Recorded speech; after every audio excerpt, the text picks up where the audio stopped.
1941년 12월 7일 미국 하와이 일대에 갑자기 공중에서부터 폭격이 시작됩니다. 그곳에 진주했던 미 해군 함대들이 일제히 공격을 받아서 전함 4척이 침몰되고 한 척은 좌초, 3척은 기동을 할 수 없는 치명적인 타격을 받습니다. 순양함 3척과 구축함 3척이 파괴되고 항공기는 자그마치 188대가 격추되고 159대가 뜨지 못할 정도로 파괴가 됩니다. 그곳에 있던 미 해군 장병 2334명이 죽고 1143명이 부상을 당합니다. 반면에 일본군은 항공기 29대가 격추되었고 74대가 손상되었고 잠수함 4척, 군인은 64명이 죽은 게 고작입니다. 데이터만 봐도 일본의 기습공격이 성공적이었다는 것을 한눈에 알게 됩니다. 그것이 군인들과 대다수 미국 시민들은 아침 신문과 방송을 보고서야 그 사실을 알게 됩니다. 침략 당하기 전까지 일본이 쳐들어온다는 사실을 까마득히 몰랐던 것입니다. 미국 정보기관들만 일본이 쳐들어올 가능성이 있다는 것을 조금 알았을 뿐 대다수 미국 정계나 언론계 등 조야의 실력자들도 까마득히 모르고 있기는 매 한 가지였을 뿐입니다.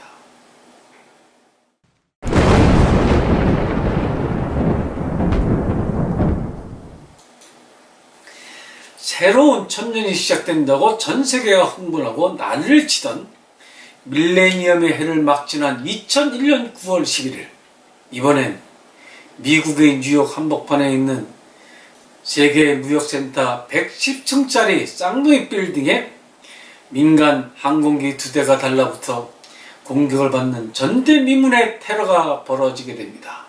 110층짜리 2개의 빌딩이 화염에 계속 불타고 있다가 이 건물들이 스스로의 무게를 감당하지 못해 결국 아래층까지 와르르 무너지는 장면을 전세계 사람들이 CNN 방송을 통해 생중계로 보면서 경악했던 것이 기억에 납니다. 이 놀라운 피습을 사건이 일어나기 전까지 미리 눈치챈 미국 국민은 하나도 없었을 것입니다. 설마 하다가 결국 당하고 나서야 사태의 심각성을 알아차리는 게 고작이었습니다. 미국 지도자들도 그러했고 국민들도 그러했고 방송들도 그러했습니다. 그러나 당하고 난 뒤 그 대응 태세에는 확실히 미국다움이 엿보입니다. 미국 여야는 물론 온 국민이 하나가 되어서 당한 것 이상으로 되갚아 주자고 하는 운동이 일어납니다. 그 결과 일본은 원자폭탄 2발을 맞게 됩니다. 그리고 결국 항복을 하게 됩니다. 9.11 테러를 일으킨 알카에다와 그의 배후로 지목된 오사마 빈 라덴도 끝내 중앙아시아의 오지를 다 찾아내 처형되었고 아프가니스탄을 비롯한 후세인 정권이 붕괴되고 알자르카위 사살도 계속 있었던 것입니다. 이처럼 미국의 경우 끝까지 보복하는 성격을 보여줍니다. 어느 나라 같으면 힘이 없어서 깨지는 걸 어쩌란 말이냐 할지도 모르겠습니다. 6.25 이후 우리나라는 휴전 국면에서부터 침공자들을 응징하는 데 실패했다고 저는 생각합니다.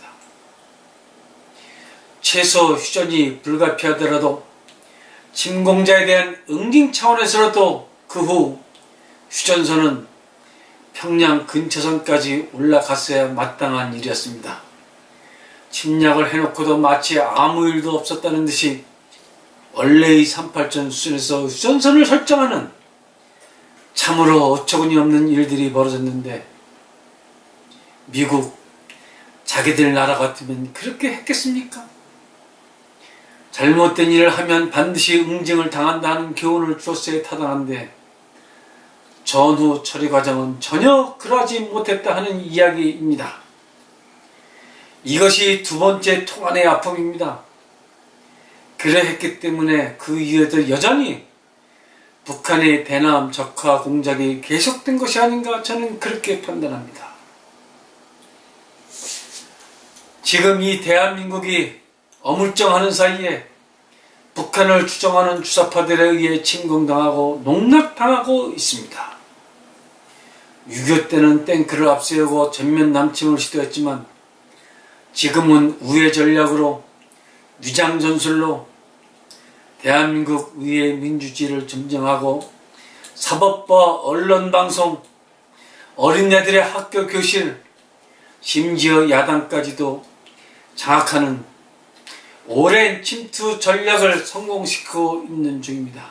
어느새 이 대한민국은 싸울 줄도 모르는, 지킬 줄도 모르는 오로지 제 먹고 살기만 바쁜 시민들, TV 앞에 앉아서 낄낄낄낄거리는 세상이 어떻게 변할지도 모르고 제만 잘났다고 떠들어대는 소시민들로 가득 찬 사회가 되어버렸습니다.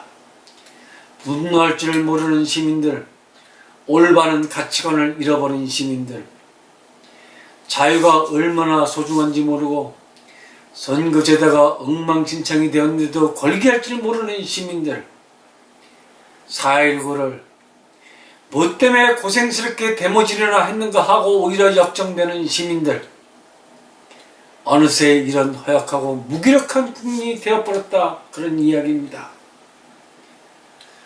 대통령 권력은 천만다행 구사일상으로 회복되었지만 용산 집무실만 빼놓고는 온통 주사파 세력들로 장악된 상황입니다. 지금 윤석열 대통령 혼자서 이 난국을 어떻게 수습하고 대역전의 발판을 만들 것인지 혼자서만 고민하고 있는 형국입니다. 주사파 공화국 하에는 온통 간첩들이 활개를 치고 간첩들이 오히려 큰 소리를 치는 국면이 끊이질 않고 있습니다.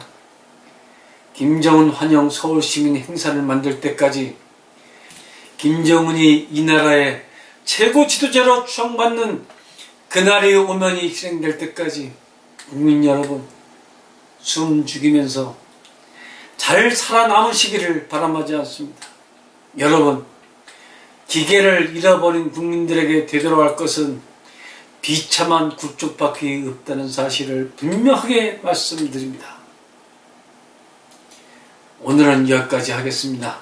이 대한민국이 이렇게 끝나서야 되겠습니까?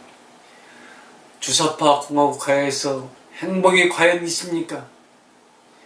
설마 하다가 진주만을 폭격당하듯 북한, 중국에 이 나라를 내준 다음에야 망명정부나 세우고 그 안에서도 또 당파 싸움들이나 하고 과연 이런 미래가 와서야 되겠습니까? 잘 생각해 주시기를 바람하지 않습니다. 여러분 동의하신다면 구독과 좋아요, 응원 댓글 3종 세트 꼭 부탁을 드립니다. 여러분의 응원이 저희 방송이 구국 명품 방송이 되는데 결정적인 도움을 주실 것입니다. 그럼 다음 시간에 다시 만나 뵙도록 하겠습니다. 그때까지 안녕히 계십시오.